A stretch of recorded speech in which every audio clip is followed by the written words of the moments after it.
South Hills, today I want to take the opportunity to share with you a little bit about what we do as a church beyond Sunday. One of the avenues and one of the ministries that we provide so that you can really dive deep into a relationship with God is joining a group.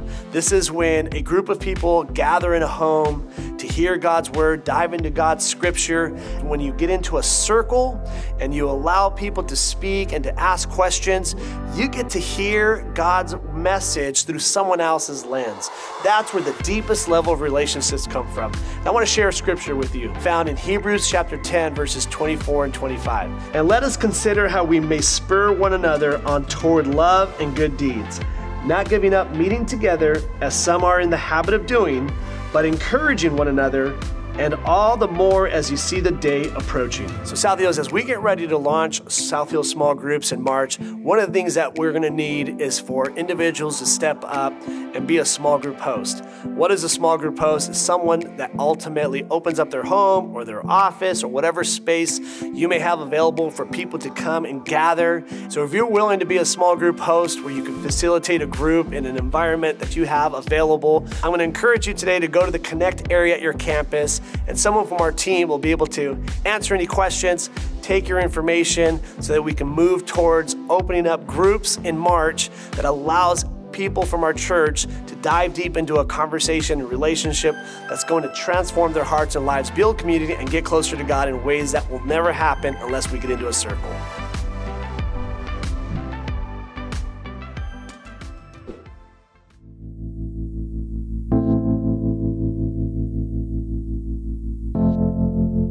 Does it seem like other people have all these close connections?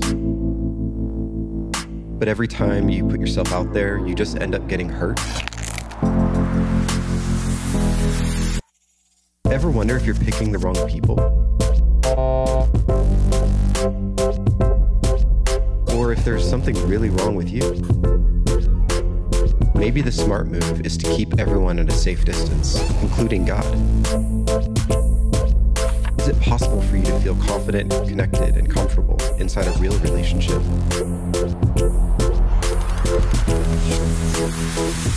So, if you're just joining us, if you haven't been here the last couple of weeks, we've been in this conversation talking about how complicated and challenging it is for us to stay close and connected with the people that we love the most. And maybe more importantly, if you're a follower of Jesus, really how complicated and challenging it can be to stay close and connected to God. And that's a problem because, this in your life this year, for better or for worse, it will be driven by your core relationships, whether it's if you're married with your spouse or your kids, or the relationship with your parents, friends, and certainly your relationship with God. And when it comes to us and God, the problem really isn't on his end, right? It's on our end. He's not the emotionally unstable one. We are, right? He's not the one carrying around a truckload of relational baggage. We are. Because we all inherit kind of a set of rules and roles from our families of origin that are like an operating system on a computer in our lives. They're running in the background and they're driving and sort of dictating how everything in our lives works, or at least how our relationships work. And that operating system causes us to adopt a particular attachment style, which is just a shorthand way of describing the way that you and I go about making and keeping connections with other people. Now, pretty much all of us, and this is something we've talked about the last couple of weeks, and again, if you haven't been here, go back and listen to the last couple of weeks. I promise you'll get something out of it. But pretty much all of us fall into somewhere in one of three insecure or unhealthy attachment styles. And if you're not sure like what that even means or what that looks like or how to figure that out, we have this short little half sheet of paper. You can pick it up at the Connect counter, and you can take this quick little quiz, and it'll give you an idea of what that is and what that means. And then we started last week in kind of tackling each of the three unhealthy styles. So you can go back and kind of figure out which week you were on. But the great thing is that we're all sort of a mixture of all of them. And so no matter what you're like, no matter what you experience, no matter what your answers are on that quiz, you're going to be able to find something and grab onto something out of every single week. Because last week we kind of talked about and tackled the idea of people who are like me, who have kind of a sensitive or anxious attachment style. And today we're going to talk about this idea of having a shutdown, or people who have an avoidant attachment style. So I don't know, have you ever had a moment where you experienced secondhand or like vicarious embarrassment for someone else? Like where somebody was doing something cringy or saying something cringy in public, and it felt like you were the one who was doing it or saying it, like you were just so overwhelmed with embarrassment for them. And it can be around almost anything. A few years ago, Hansi and I, my wife, we went to a funeral, and it was at this Greek Orthodox church that we'd never been to, and it was a big old sanctuary, probably this size. It was a good sized room, but when you along one side of the sanctuary is like that whole wall on the outside wall was just completely glass. And there were about 5 sets of glass doors all along that wall. And that's where the parking lot was, and people would park, but the entrance was around the front. And so we were all in there, and it was packed, and I was on this side of the room. And as the funeral got going, this lady from our church arrived just a little bit late, and the funeral just started, and she walked up and pulled on that first set of glass doors, and all those glass doors were locked, but she didn't know. And it was it was the sun, so it was glaring. She couldn't see inside, but everybody was looking at her. And she walked up and went, and they're not open. And she walked a little bit farther and went to the next set. And this funeral's going on, and everybody's just like looking over there, watching her walk all the way down. And I was just like, oh my gosh, I could go rescue her, but it's kind of far away. And then I'd be sucked into her situation, and I don't want people looking at me. Has that ever happened to you? Or have you ever had a moment where someone was being like really, really emotional, right? They weren't being fake. Their emotions were real, but it just seemed really dramatic or disproportional to the moment. Maybe even out of place. And so things got really intense and awkward for everybody else around them because people just started looking for a way out and like, how do I get out of this situation? This is really awkward and weird. When I was a teenager, actually when I graduated high school, I was interning at a large church that I grew up at. And there was a group of us standing around with one of the pastors after the service, and we were talking about where we were going to go for lunch. And he was like, hey, why don't you guys all come over to our house, and we'll have lunch, and we'll watch the game. And right then his wife walked up, and she was just like, but I have school, and they got in this like really weird like fight right in front of everybody. And then she just started like crying. And then like he was super insensitive to it and was like, now look at what you're doing. Everybody feels awkward. Why are you crying? Like right in the middle, and everybody's like, oh my gosh, it was kind of awkward before, but now that you said that, it's really awkward. Has that ever happened to you? Where you're just like, I need to get out of here. Like, we don't need to go to your house.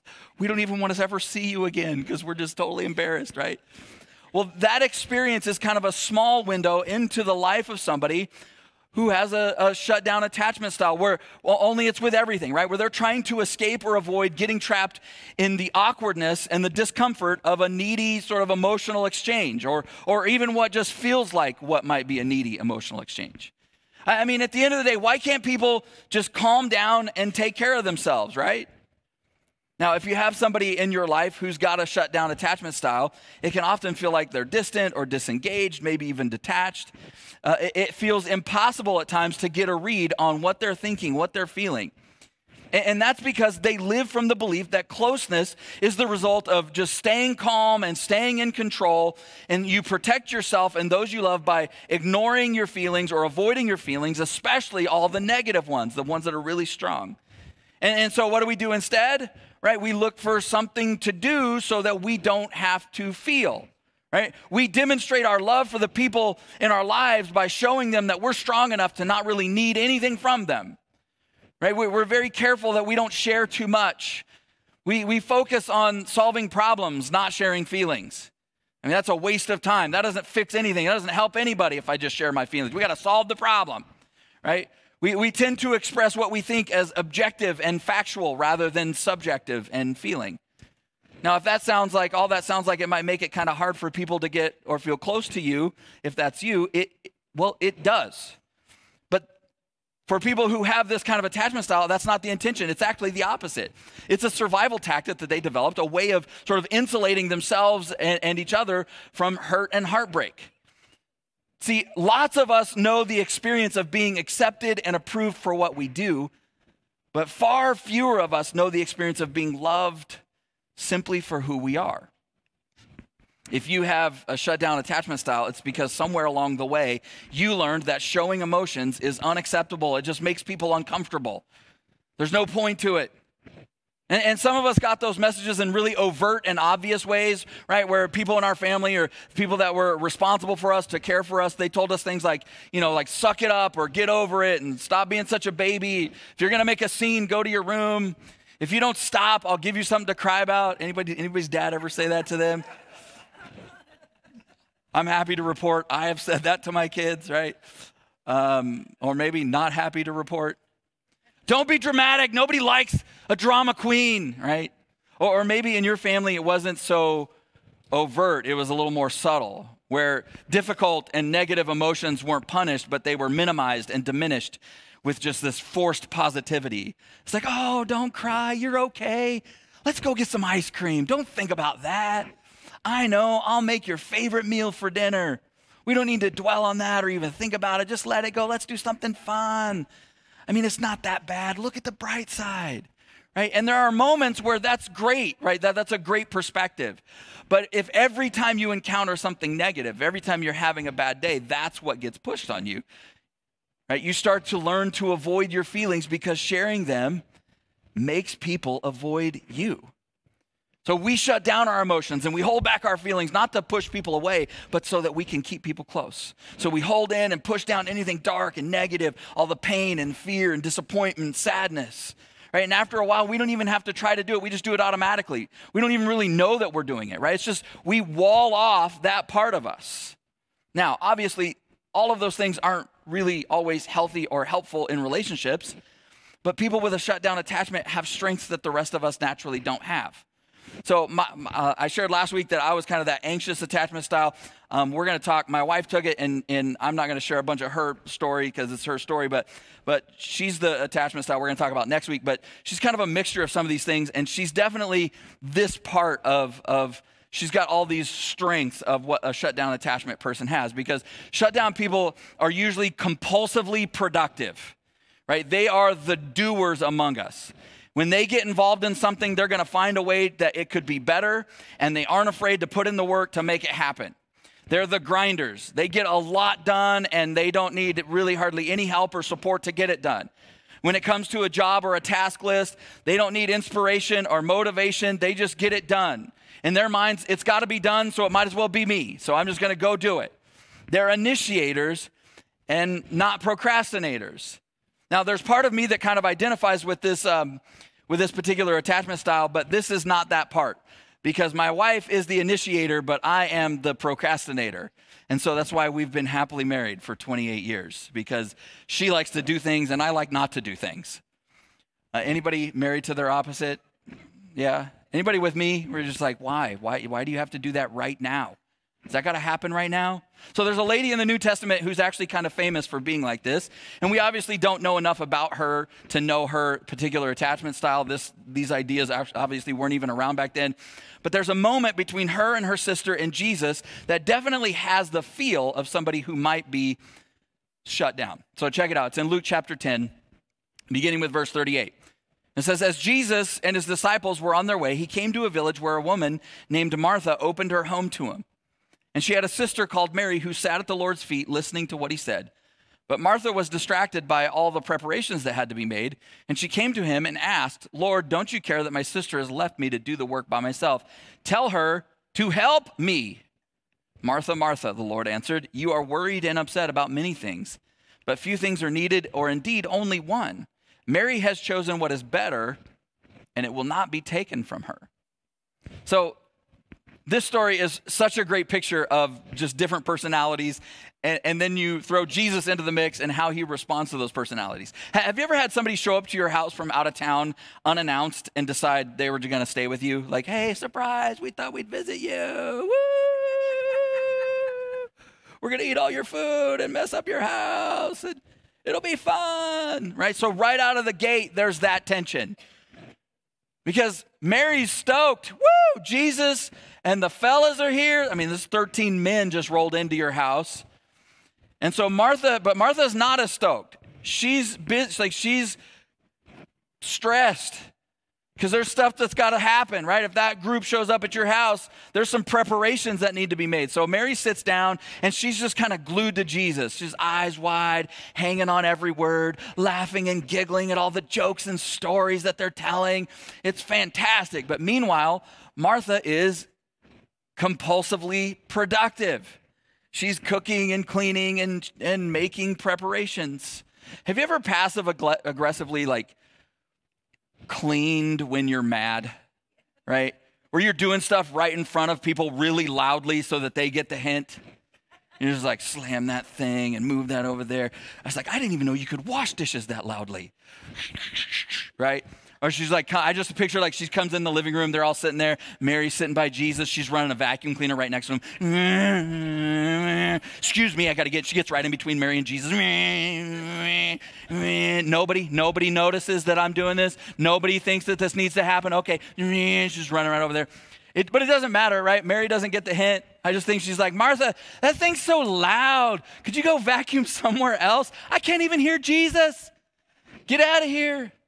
And so at some point, Martha has enough, and notice what she says and does. She comes to Jesus and she says, don't you care that she's left me to do all the work?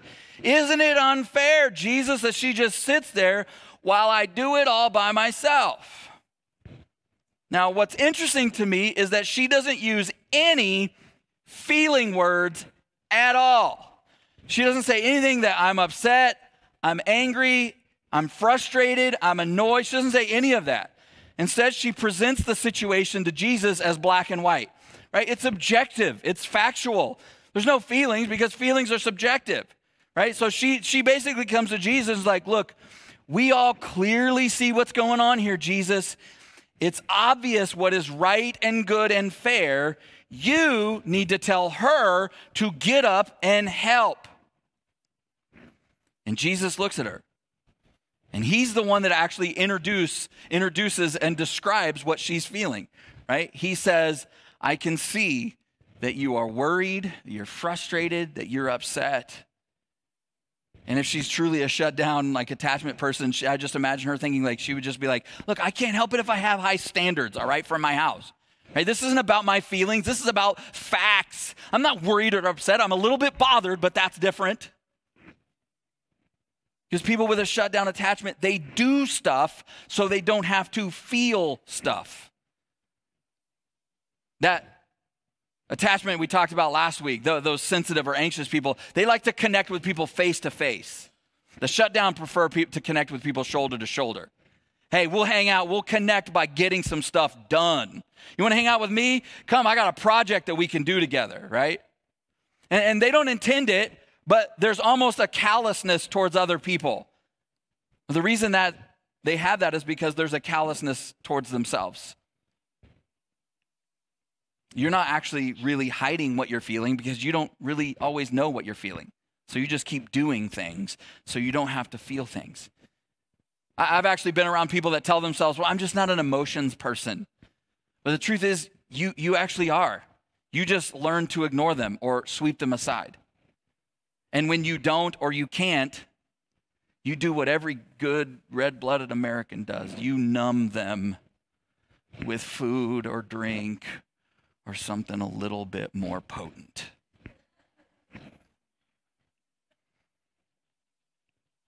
It's difficult to make sense of or to know what to do with them, right?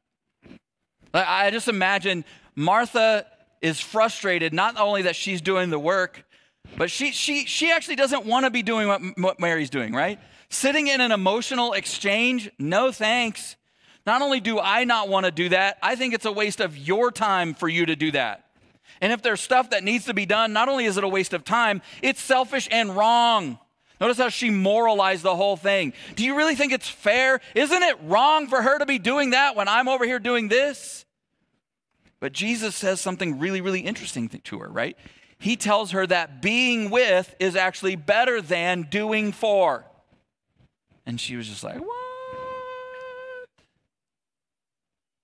Right? He basically says all the details, all the doing, that's all good stuff, right? There's nothing wrong with that, but there's actually something better. He uses the word better. See, I think one of the things that I think makes this story so powerful is this idea that we've been talking about all month long, is that this stuff is super helpful, right, when we're just talking about our relationship with Jesus, our relationship with one another. But here's the thing, how we attach to others is actually how we attach to God. So this is where the rubber actually begins to meet the road. And in this story, that is so clear and obvious because Martha isn't just talking to just anybody. This is Jesus. This is God with skin on. And she believed that that's who he was. She believed that he was the Messiah. And yet when she's talking to God, she still hedges and doesn't actually share her feelings. She doesn't disclose any of that. That's because the shutdown attachment is convinced that emotions and vulnerability actually end up sabotaging relationships, including our relationship with God. After all, think about it. He wants us to have faith, right? The Bible even says that he rewards our faith. So if I just truly believe in God's promises, I wouldn't feel this way. So the fear and sadness and doubt and anger, they're just proof that I don't have enough faith. And on top of that, he wants us to do what's right? And that doesn't have anything to do with how I'm feeling.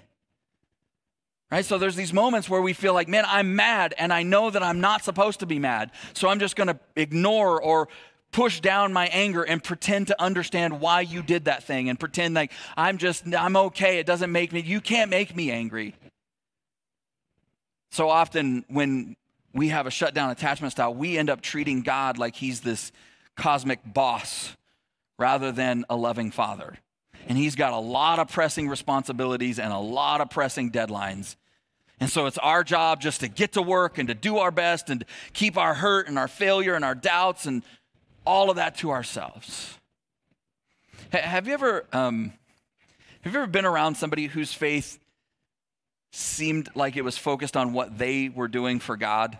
Like they mention what God has done for them, but the real conversation, the real badge on their shoulder is what they do for God. God died, Jesus died for me, but man, I am busy doing stuff for God. And you get in a conversation with them and you're just like, oh yeah, I read this verse this morning, and they're like, that's awesome. I've read the Bible to cover 86 times. And you're just like, all right, it's not a competition. But then they have a verse that they quote that like makes them feel like it's a competition. They're like, oh yeah, well in Corinthians, Paul said, like in a race, all the runners run, but only one gets the prize. So you're like the one to get the prize. And you're just like, you are a psycho. Right? Or have you ever been in a prayer group like where people are praying and people are going around the room and somebody does what I call the prayer shot block, right? Where somebody's praying for somebody else and they're like, God, they're just really struggling financially. Please do a miracle and help them. And then the shutdown person, they come up and block that prayer. And they're just like, yes, Lord. And may the miracle be that they stop sitting around and being so lazy and they get up and they go get a job. Because we all know that you help those that help themselves. And even though that's not in the Bible, Lord, we know that it should be. And we know you meant to put it in there. See, we've all done what Martha did, where we have moments where we tell God what he should be doing, especially when it comes to other people. And I think part of why we do all of this stuff is because we have a shutdown attachment to God, where our closeness with him is measured by us, our ability to stay calm and in control and get stuff done and just believe in faith and check all the right boxes. Right? Because it's just easier to trust a system of beliefs than it is to trust a living God who personally engages with us. And so we focus all our attention on facts and information about God. It's like, if I just know enough truth, I really won't need people. And then the truth sets you free. And who doesn't want to be free? But instead of engaging with God about our emotions, we use the scriptures to dismiss them or pretend that they don't exist. And unfortunately, a lot of our church experiences don't help, right? Because in a lot of places, like in the family of God, success is defined as being faithful to his purpose and plan for your life. And feelings are almost demonized as the enemy of truth. But that's not at all what we see in the scriptures. I mean, you could pick 1,000 different verses, but for instance, in Romans chapter 12, verse 15, the Apostle Paul wrote these words: rejoice with those who rejoice, and mourn with those who mourn. And we try to spiritualize that. That means something spiritual. No, he's actually just talking about emotions. He's talking about connection. He's talking about relationship. So we read that and we're like, wait, so just sit with people in their feelings and feel them with them? Yeah. Where did they get that? Where did he get that? Why did he write that? Well, he got it from Jesus. As you read the Gospels, Jesus, there's all over in the stories of the Gospels, he's partying and laughing with people at weddings and celebrations, but he also shows up and weeps with people when they're broken and hurting. In fact, even with these two sisters, when their brother dies, Jesus shows up and they're angry at him. And they come out and he wouldn't have died if you'd have been here. And Jesus begins to weep because they're so broken. And he's weeping not because Lazarus is dead, because he knows in just about a minute he's going to be back alive. He's weeping simply because the people he loves and cares about are broken and hurting. See, God doesn't shame us for having feelings. In fact, he's the one that gave them to you. Like all of them, the good ones, the bad ones, the ugly ones. And he wants us to share them with him. All of them, the good, the bad, and the ugly. See, you are deeply loved by God for who you are, not for what you do. God doesn't just want your best. He wants all of you. And the thing is, like, you are a human being made in God's image and likeness. And part of that likeness is to feel, because God thinks, and so you think. God wills, you will. God feels, you feel. To feel is to be human. And to minimize or deny what we feel actually distorts what it means to bear the image of God. When we deny our pain, when we deny our losses and our feelings year after year after year, we actually become less and less human, less and less like our Creator. The scriptures are full of people expressing anger and sorrow and loneliness and frustration and despair. Sometimes not just to God, many times towards God. They weren't the only ones, but Abraham, Moses, Elijah, Jeremiah, Job, David, they all vented to God because he didn't do things the way that they thought he should. Almost half of the Psalms contain laments, complaints, heartbreak, suffering. And that means if you're a follower of Jesus and you're in the room and you've been following Jesus for any length of time, right? And you're one of those people that you're just always praying, right? Like you got that I'm too blessed to be stressed thing, which don't say that, by the way. If you're always doing that and if you're always praising and never lamenting, you're faking it. You're not being real, because that's not how life works. That's not how life is. I think God included all of that stuff in the scriptures for us because he's a good father and he's modeling what healthy parents do. He's making room for the negative emotions of those who are close to him, even if they're directed at him. Because the truth is that real connection comes from sharing what we truly feel, not what we think we should feel.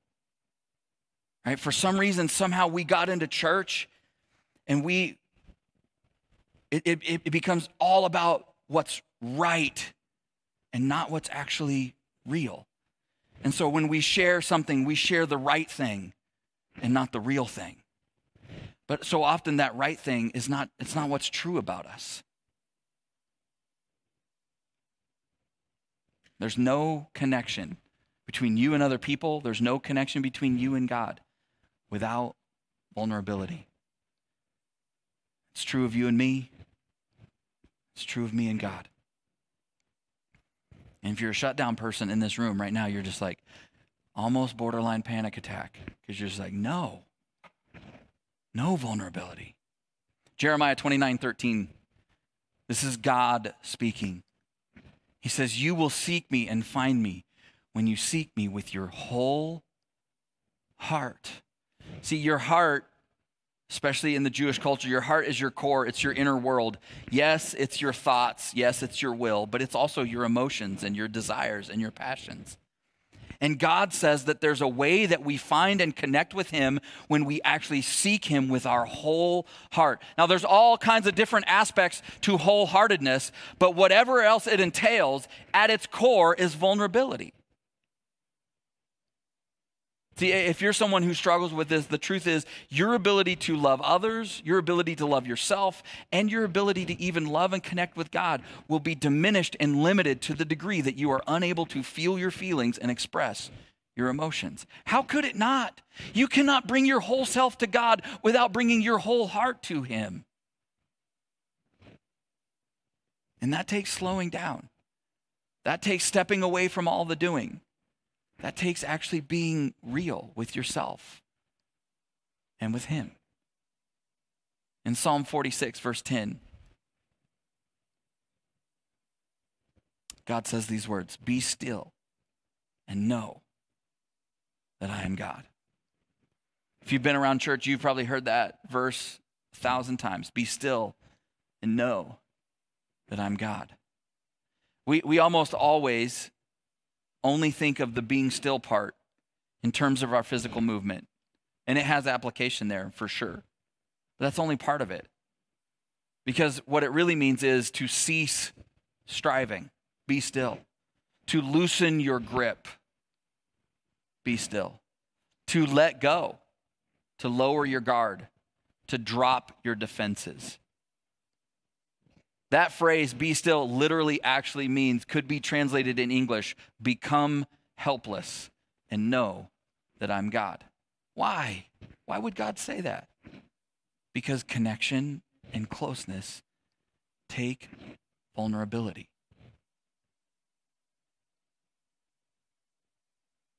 So every week in this series, we kind of keep landing in the same spot. And that is not an accident.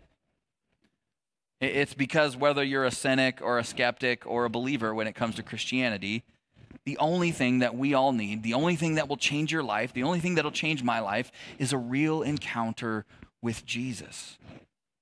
A strong, healthy connection, closeness with your Heavenly Father. And no matter who you are or what your attachment style, but especially if you're prone to being more shut down like we're talking today, the truth is that you can adopt practices that will actually reinforce that closeness is strengthened, not weakened, when you're vulnerable with God. Because we've said every week of this series, we don't change by learning new information. We change when we have new experiences. And so I'm going to give you just a handful of like really practical things that you can actually begin to implement in your life if this is something that is a problem holding you back. And it's hard to see it as a problem, I know, if you have this attachment style, because you're getting stuff done.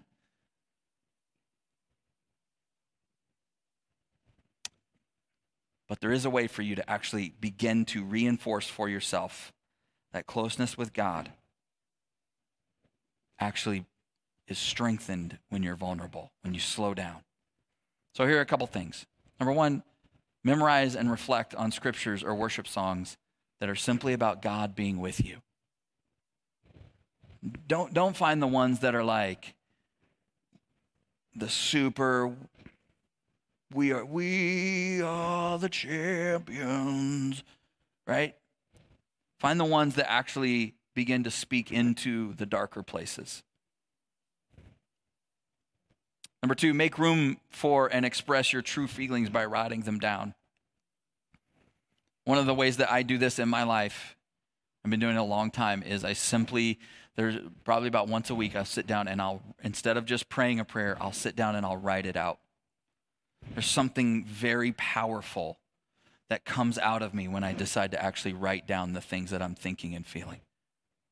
I do it actually now on my phone. I have all these notes on my phone that are simply prayers, thoughts, feelings. God, this is what I'm thinking. This is how I feel. I just need to say it to you. Number three, spend time around people who reflect this aspect of God, who are open and honest, who are non-judgmental. 4, look for someone to be with instead of something to do. That one's a hard one. Finally, take a moment. Think through your life. You can think of an experience where you were openly emotional, and it actually drew people to you instead of pushed them away. See, you actually need to have a conversation with yourself about like, hey, there have been times where I've been emotional and it didn't lead to disaster. See, because believe it or not, you've had experiences where people drew close to you. You're not so extra that everybody always runs away when you get emotional, especially not God. One of my favorite verses was written by Jesus' half-brother, James. He says this in James 4, verse 8. He says, "Come near to God, and he will come near to you." So much is lost when things get translated. We just get the phrase, "come near." But the picture is that of extreme closeness, extreme connectedness. There's no distance. For the longest time, I always read this verse and thought, man, it's up to me to stay close to God. Right? He's waiting on me. And God's kind of a diva. He plays hard to get. He wants to be pursued. And I don't, like, if I don't prove that I want to be near him by making the first move, well, I guess we're not going to be close because he won't come near to me unless I come near to him. And part of the reason why I always had that fear, that thought process, is because whenever I read that verse, like I always read it or see it or process it in the opposite, right? Like if I don't come near to God, he won't come near to me. But the truth is that's absolutely ridiculous because over and over and over again, God is the one who comes near. God is the one who initiates, not just in the scriptures, because it's all over the scriptures, but in my own relationship, my own experience with him. He's the one that's always chasing us. He's the one that's always pursuing us. That's literally who Jesus is.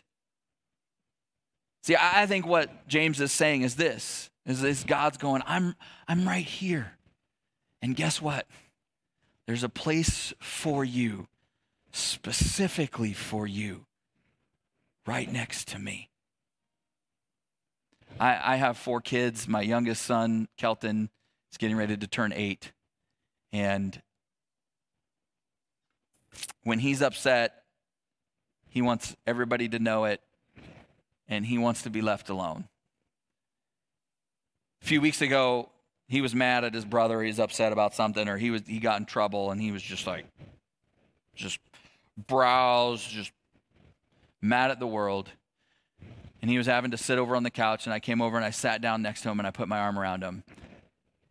And I was close to him, but he was just rigid and just, I'm not gonna break. You're not gonna break me, Dad, is what it felt like. And I just started rubbing his head. Hey, buddy, how are you? Pulled him close to me, and he was just like, the longer I talked to him, the more I rubbed his back, he started going, oh yeah, right over there, right there. And within about a minute, he was snuggled up next to me, and I had both my arms around him, telling him how much I love him.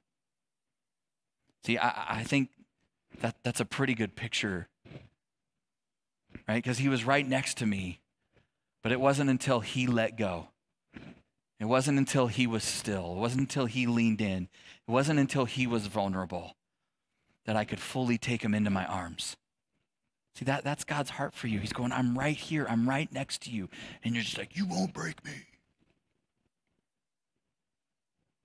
And God's whispering into your soul, holding you, reaching out to you. That is God's heart for you. Would you pray with me?